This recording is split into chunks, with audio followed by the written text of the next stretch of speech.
selección musical para el tema memes.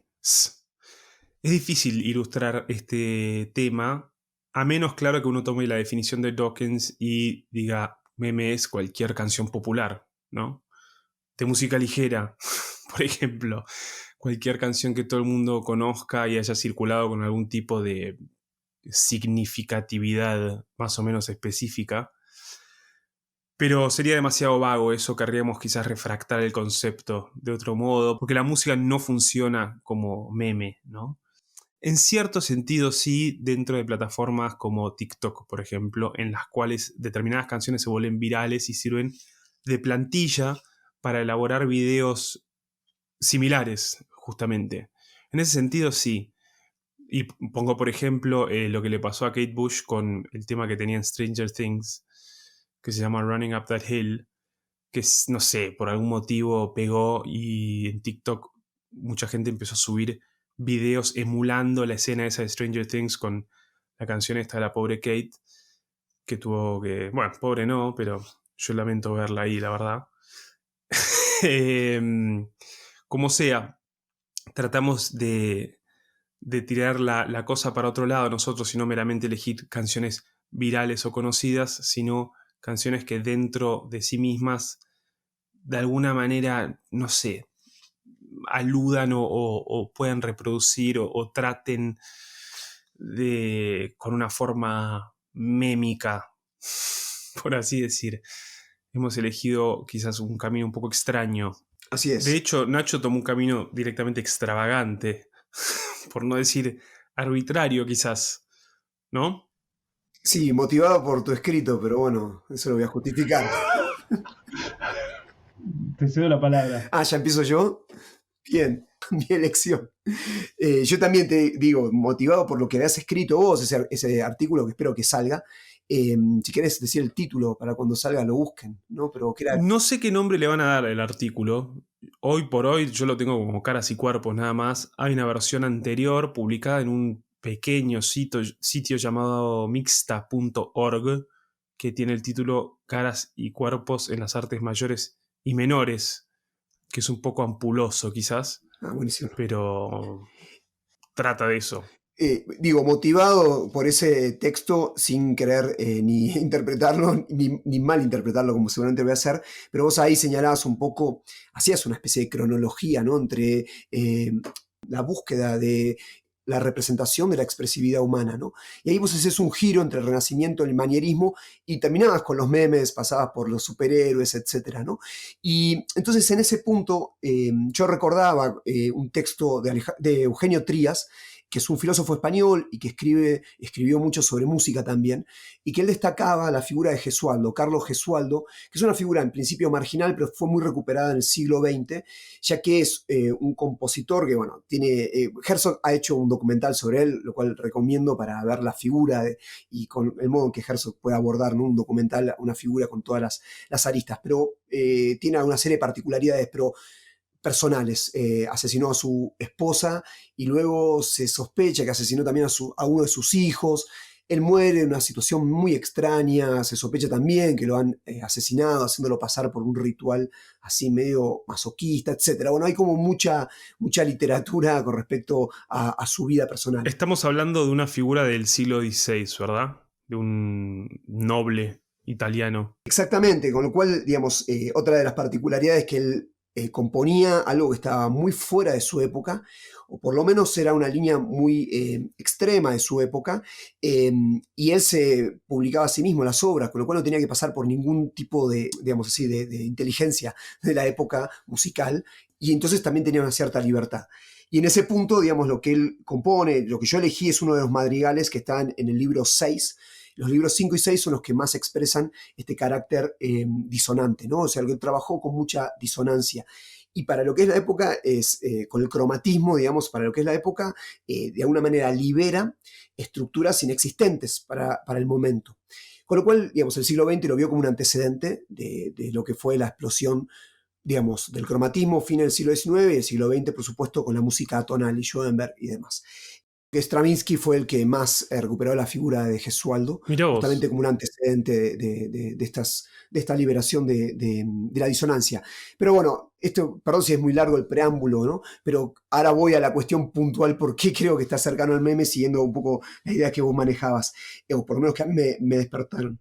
Que es, digamos, hay una especie de búsqueda de petrificar una expresividad humana, ¿no? En estos madrigales de Gesualdo. Y hay un estatismo, ¿no? O sea, un éxtasis, digamos así, de la expresión, pero estática. Esto, Eugenio Trías dice, no hay dramatismo, no hay... con lo cual, no hay un devenir, no hay una narración, digamos así, de la expresividad, sino es expresividad petrificada, ¿no? Con lo cual hay una anulación del tiempo. Uno puede escuchar estos madrigales y en cierta manera uno lo que encuentra es como si fuese casi el trazo de una línea continua que se sucede, que va generando una figura, ¿no? Y que se suceden esas figuras una después de otra, estáticamente, como enfrentadas, pero sin, insisto, dramatismo, sin oposiciones, ¿no? Sino que son como expresividad humana de las más nimias, de las más menores, pero llevadas, digamos así, casi a su trazo elemental y a su perfección. Y eso, digamos, hay como figuras alargadas, en el sentido que uno va escuchando y cómo se van superponiendo las voces, que ya no es el mundo, sí es el mundo estático, renacentista, pero ya no es perfecto, digamos, no tiene el carácter armónico, no tiene el contrapunto, sino por el contrario, suman voces y en estos cromatismos van generando disonancias, claro, son como expresividad humana desencajada, ¿no? Pero insisto, ¿no? Muda. O sea, serían como, como bloques que Exacto. se superponen y se suceden, etcétera. Exactamente, y pétreos en el sentido, como bloques, ¿no? Que en el sentido de que no liberan el dramatismo que contienen, ¿no? Sino que lo dejan en esa expresión contenida, pero abierta a un horizonte, que es como si, esto lo dice Trías, es como si el cielo renacentista se resquebrajara, ¿no? Y esos bloques que se generan son eso, ¿no? Son como todavía no se ha caído y todavía no se liberó el tiempo, que es lo que va a venir con el barroco. En el barroco esas figuras se van a contraponer, Se van a mover. se van a mover. En ese sentido, también son mucho más aceptables incluso para la experiencia humana, con lo cual esto, digamos, tiene un carácter bastante monstruoso, esa exageración, ¿no? Chirriante, dice Trías, ¿no? Y que decía algo más, pero que me he olvidado. Eh, No, no, está bien, se entiende. En todo caso, lo memético acá estarían estas figuras musicales condensadas y cerradas que no tienen ningún desarrollo interno, ninguna articulación, ¿no? Exactamente, gracias, exactamente. Y a su vez como son bloques, ¿no? Como habías dicho vos. Y también eso está en Deleuze, que trabaja el barroco, ve el manierismo, como también esas figuras, esas líneas quebradas, que son una unidad, pero claro, es una unidad ya no en la figura perfecta, digamos, armónica, ¿no? Y eso se ve también en estas expresiones, en esta expresión musical. Y cuando uno ve también los memes, tienen como habíamos hablado, ¿no? Esa factura en cierta manera quebrada y desprolija, ¿no? Pero que llevan una expresión muy precisa, ¿no? O buscan una expresión precisa de algún tipo de afección humana, ¿no? Está bien. Quizás sobre manierismo podríamos hacer algún episodio alguna vez futura, si algún hecho de actualidad lo suscita o no, simplemente porque Voy a sí. agregar una sola cosa más y listo. Simplemente que yo aconsejaría escucharlo, casi diría como pictóricamente, ¿no? Como se va, como si fuesen trazos, escuchar el sonido como si fuesen trazos y qué figuras se van formando y se suceden unas a otras. Y ver el carácter, por un lado, tedioso que tiene también, justamente bloques sin apertura y sin tiempo, ¿no? Bien, ahora vamos a ir desandando el camino cronológicamente o andando el camino cronológicamente, desandando el camino en términos de complejidad quizás, con mi elección que es la de Eminem, que creo no necesita ninguna introducción, y es The Real Slim Shady. Este era creo que fue el segundo hit o después de My Name Is, o en todo caso vino después de su primera explosión, su primer gran éxito, cuando ya era una figura hiper conocida. Y de hecho el tema alude a eso, digamos, de eso va el tema, el hecho de que se ha convertido en un tipo que tiene legiones de imitadores que se visten como él, que lo dice en el tema, lo dice así: dress like me, talk like me, act like me. Se visten, hablan, actúan como yo, hacen los mismos gestos y demás. En ese sentido, él se había vuelto una suerte de meme.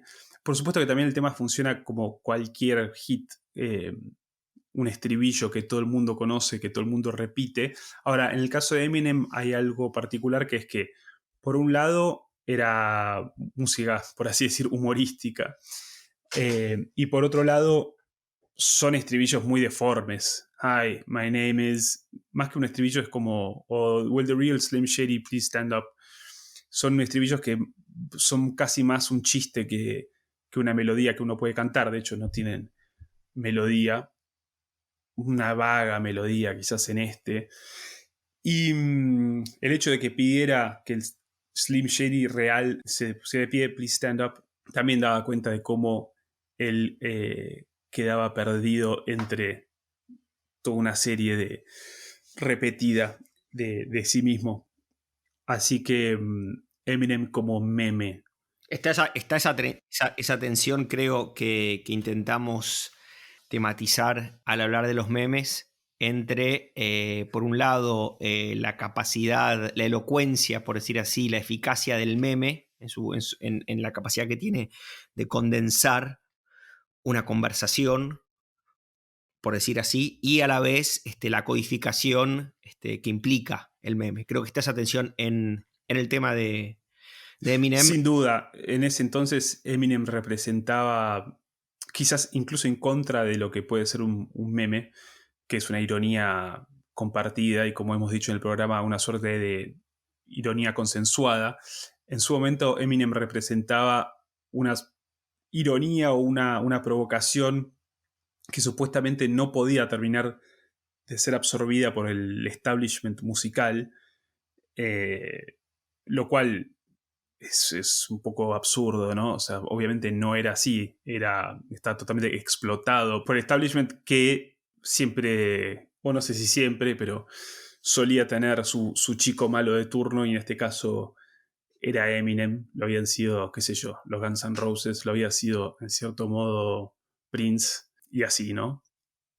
Y Pop, Jim Morrison, bueno, chicos malos del rock, en este caso chico malo del rap. Y ahora la selección de Tony. ¡Wow! Mi selección es un tema que se llama Wow, de Beck, que entiendo es del año 2016. Y elegí el tema, bueno, por lo pronto porque Beck es uno, a mi entender, que es limitado, de la música contemporánea. Digo, es uno de los autores que más frontalmente, o en todo caso más elocuentemente, trabaja dentro de la escena digital.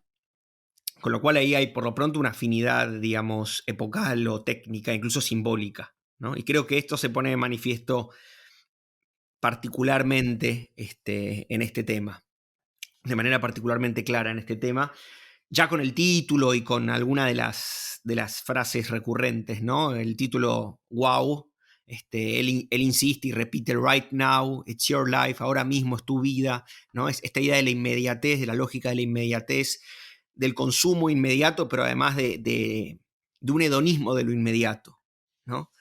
Entonces eso por un lado. Pero además creo, evidentemente, que Beck trabaja paródica o satíricamente con esta lógica de la inmediatez. Es decir, que está también en algún punto esa operación de distanciamiento en el tema de la que hablábamos en el programa. Pero, por último, y yendo a esto que mencionaba Nacho recién, o que mencionabas vos también, Ale, ese distanciamiento no termina de afirmarse, no termina de poder afirmarse, ¿no? Porque él no pretende estar completamente fuera de esa lógica de la inmediatez que el tema, valga la redundancia, tematiza, ¿no? Del wow, del right now. Por supuesto, él se distancia de ese wow, se distancia de ese right now, se distancia de ese it's your life, se distancia de esa reivindicación y postulación e hipostación, si es que existe el verbo, de la inmediatez, pero a la vez juega dentro de ese juego, ¿no? Juega ese juego y en todo caso orada ese juego desde dentro, ¿no? Por eso decía que de algún modo la canción, el tema, hace de esa lógica una fatalidad, ¿sí? De algún modo. Y en ese sentido, hay una frase que me gusta particularmente de la canción, donde él dice the rules that you choose to use to get loose. O sea, las reglas que elegís cuando querés prescindir de reglas, cuando pretendés liberarte. Es decir, que la liberación sí se da, contradictoriamente o paradójicamente a través de reglas, ¿no? The rules that you choose to use to get loose.